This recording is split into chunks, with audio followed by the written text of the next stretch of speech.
Demokratika atje kam kolegen Albana Alia. Albana, të përshëndes, është përmbyllur tashmë procesi edhe në Durrës?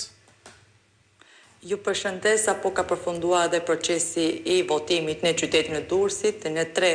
qendrat, në 2 degët e Partisë Demokratike të Durrësit, në degën numër 1 dhe në degën numër 2, ndërkohë pritet të fillojë procesi i numërimit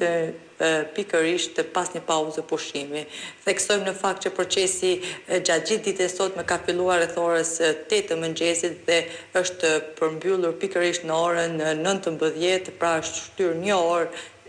pasi pritet të përfundonte rreth orës 18 për shkak se demokratët kanë shprehur të drejtën e tyre me votë duke ardhur dhe pas orës 18, pasi në qytetin e Durrësit fluksi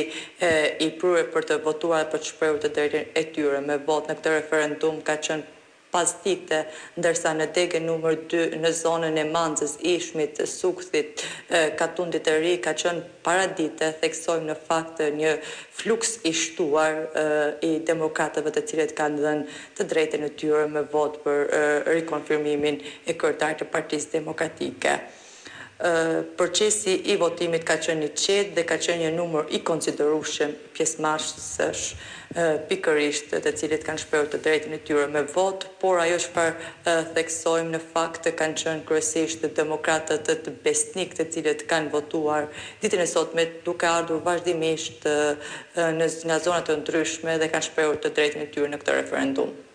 Pra, në këto momente është mbyllur tashmë zyrtarisht procesi dhe ka nisur numërimi, Albana, me ç'ke informacion? Në fakt akoma nuk ka filluar numërimi, nga jo çfarë kemi komunikuar, pritet që të fillojnë nga minutin në minutë, ndërkohë presim pastaj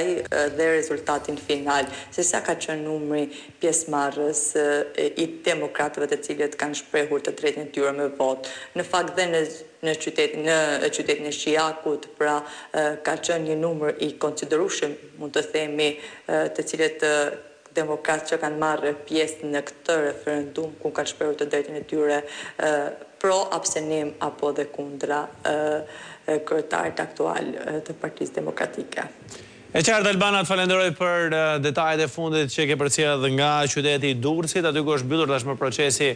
i votimit, ka patur atje një shtyrje për shkak të fluksit lartë të qytetit